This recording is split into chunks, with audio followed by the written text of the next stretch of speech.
Assalamu alaikum. This is Mohammed Ramiz and you are watching Flutter Fluency.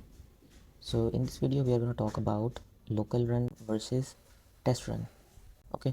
So why we need to use local run and what are the benefit of using local run and why not we use test run. Okay, so if you don't know about test run, so when we hit run from this button, so this is test run basically. So it runs on our browser. Okay, so this is test run, and local run is basically if you want to run your application into your physical device or into your emulator. Let's suppose I have my simulator installed, so this is my simulator iPhone 15 Pro. Okay, so yeah, if I want to run my Flutterflow application into my simulator or my iOS device, so I need to do local run. Okay, so how can we achieve this thing? So for that reason you need to, if you click here and if you click here, so it will be navigating you because here you can see that it's Flutterflow local run, and if you click here, so it will be navigating you towards Flutterflow desktop app to run your app on local device. Okay, so you need to download Flutterflow application. Okay, desktop application. So I have already downloaded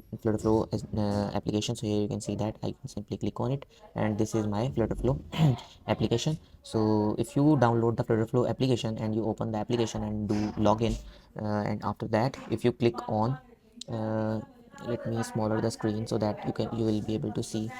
uh, okay, so maybe you will now see the application, and let me increase the area more. Okay, so okay, now that's fine. So yeah, here you can see that if I click again now here, so you can see that setup local run. So you need to click on setup local run, and then you need to configure your SDK, Flutter SDK, setup into your Flutterflow, and then you will be able to access your application into your simulator or your physical device. So you can simply click download and it will start downloading. So in my case it's 78% done. So let's wait for the download complete, and then we can move toward the next step. So now the extraction is done, so let's click on continue. Okay, so Flutter Doctor is now running, and here you can see that this panel is now open.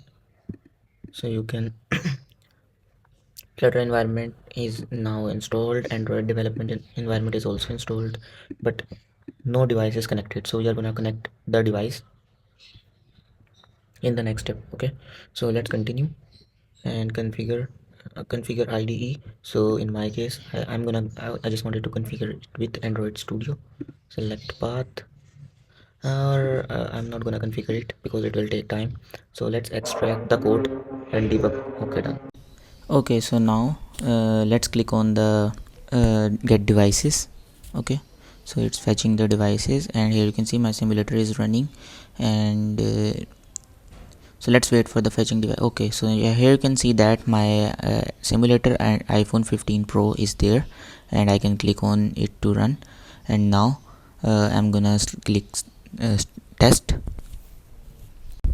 And if you don't see your iOS simulator, so you can see there in the down below you can see that launch iOS simulator. So you can simply click on launch iOS simulator, so it will automatically create your simulator and launch it for you.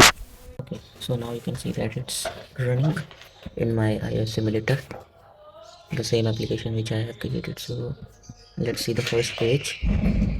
So the first page was permissions page, this page. So app is now running with this page. So let's click on capture. So you can see that it's now showing asking for permission. So if you run your test mode, so you will not be able to see these permission messages into your test mode, because for that reason you must need to use either a simulator or your physical device. For that reason the local setup or local run is basically used. So if you want to use these kind of things, so you must need to use local run. Thank you.